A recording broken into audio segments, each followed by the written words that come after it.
Hai semuanya, Assalamualaikum warahmatullahi wabarakatuh. Apa kabar teman-teman di sore hari ini? Kegiatanku kali ini aku mau sharing-sharing tentang menu masakan sederhana tapi rasanya enak dengan budget 20.000 aja. Dan ini adalah cocok banget untuk dijadikan menu akhir bulan ya. Karena kadang-kadang tuh di akhir bulan keuangan udah menipis. Nah ini tuh untuk detail harganya, jadi aku spill tipis-tipis. Hari ini aku mau bikin sayur lodeh, tempe goreng yang dikasih tepung, sisa-sisa tahu. Dan aku goreng sambal terasi, juga aku mau goreng ikan pindang. Ini untuk sayur lodehnya aku pakai bayam, terong, sama labu siam. Jadi kemarin-kemarin pas belanja buat food prep, aku beli bayam itu setengah ikat harganya 2.000 dan ini tuh lebihannya ya. Jadi kalau dihitung itu cuma 1.000 karena setengah dari setengah ikat. Gimana sih seperempat ikat maksudnya. Terus untuk terongnya, jadi kemarin tuh aku beli satu bungkus harganya 4.500 isi 3. Jadi per piecesnya kena harga 1.500. Untuk labu siam ini aku punya sisaan setengah dan biasanya tuh kalau untuk labu siam di harga 2.000 yang kemasan, bukan kemasan, ukuran besar 1 biji. Kalau setengah berarti 1.000 ya. Untuk santan instan aku pakai setengah bungkus aja. Ini dimasak pakai ulekan bawang merah dan bawang putih, lalu juga daun salam 1 lembar aja. Udah dikasih bumbu seasoning kayak garam, kaldu bubuk, dan juga gula pasir sedikit. Dan ini aja udah simple, mateng, enak, praktis. Pasti semua suka ya anggota keluarga di rumah. Ini udah mateng satu menu, lalu aku sajikan. Mungkin dari teman-teman di sini kadang suka bertanya-tanya ya, kenapa untuk kayak stok bahan lauk sayur di daerah aku itu murah-murah. Sebenarnya untuk harga hampir selisihnya cuma sedikit ya, tapi memang aku bersyukur kalau memang kelihatannya ekonomis gitu, murah, karena aku belanjanya juga di tukang sayur yang mana itemnya itu udah dibungkusin kecil-kecil, jadi nggak beli 1 kilo atau setengah kilo, itu enggak. Bahkan untuk bawang merah dan bawang putih pun sama, biasanya aku beli plastikan gitu ya. Jadi kayak satu plastik harga 4.000, cabai juga sama, satu plastik harga 4.000. Itu enggak seperempat, enggak lah, paling berapa gram lah. Tapi itu cukup untuk misal kayak 4 harian. Karena aku belanjanya biasanya 2 hari sekali, jadi itu untuk belanja bumbu per 4 hari sekali. Nah ini si tempe gorengnya udah mateng, tempenya pun sama, jadi itu untuk di mang sayur, tempe 1 papan harga 2.500, tapi kali ini aku pakai setengah papan aja, aku iris tipis-tipis, aku goreng pakai tepung terigu, tepung mendoan gitu ya. Lalu ada sisaan tahu 3 biji, biasanya untuk tahu putih itu harganya 5.000, isi 10 pieces, dan itu ada sisaan 3, berarti di harga 1.500 lah ya. Jadi lumayan nih sisa-sisa di tanggal tua, sisa-sisa bahan makanan yang ada di kulkas, tapi bisa dibikin menu masakan sederhana yang enak ya, kira-kira dengan budget 20.000.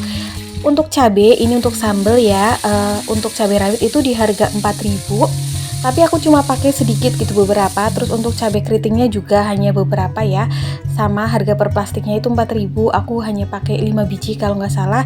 Terus bawang merahnya 2 biji, bawang putihnya 1 biji. Lalu untuk ikan pindang itu di harga Rp6.000 teman-teman.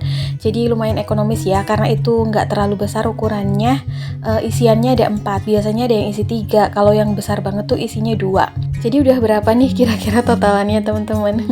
Terus ini untuk sambalnya aku kasih terasi ya, terasinya 1 biji. Kalau dihitung mah sebiji biasanya gope ya.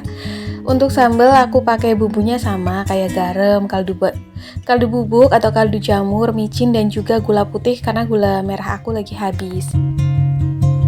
Jadi kalau dipikir-pikir menu masakan enak itu kan gak harus mewah ya, tergantung bagaimana cara kita mensiasati membuat menu masakan. Yang misalnya nih untuk sayurnya dibikin sayur apa. Kalau aku pribadi, karena di sini memang anggota keluarga aku di rumah baru 2 orang dewasa, jadi untuk sayur mah bebas, apa aja doyan. Kayak apalagi sekarang musim hujan setiap hari, jadinya tuh kayak lebih sering berkuah masaknya, kayak sayur lodeh atau sayur asem atau sayur sop gitu.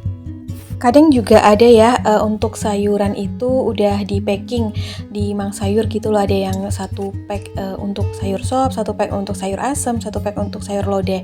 Kalau aku pribadi lebih suka ngeracik sendiri, jadi kadang-kadang tuh suka kayak beli labu siamnya sendiri, bayam sendiri, terus terong sendiri, jadi aku racik di rumah gitu loh. Kalau pengen bikin apa kan cuma ganti bumbu ya, tapi item di dalamnya tuh rata-rata sama. Kayak sayur untuk lodeh tuh bisa untuk dibikin sayur untuk sayur asem. Dan kalau untuk sayur bening biasanya bisa juga untuk sayur sop. Nah ini tuh untuk buahnya aku pakai semangka. Kemarin aku beli semangka ini tuh satu potong gini ya, agak lumayan besar.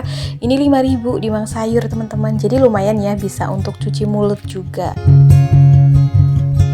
Jadi meskipun tanggal tua, terus misalnya nih kita punya budget belanjanya itu minim, ya bisa disesuaikan aja, bisa jadi menu masakan yang enak kok. Nah, versi enak sendiri-sendiri ini tergantung selera ya. Kalau aku di sini memang lebih selera ke kayak masakan-masakan kampung, masakan-masakan sederhana. Jadi buat aku kayak gini aja tuh udah enak gitu dan gak ngebosenin. Ini lagi aku siapin masakan hari ini. Terus tadi juga si ikannya udah mateng, jadi aku plating semuanya di sini. Ini menu masakan aku dengan budget 20.000 di akhir bulan ya teman-teman. Semoga bisa jadi referensi untuk teman-teman di sana yang kadang bingung menu nih. Menu apa sih yang bisa dibikin dengan budget minim tapi tetap enak? Oke, lanjut ya. Di sini aku mau refill bahan kebutuhan rumah tangga aku atau bahan sembako yang udah habis. Jadi ini tuh tadi toples berasnya atau tempat berasnya udah aku cuci, udah kering, jadi mau aku refill.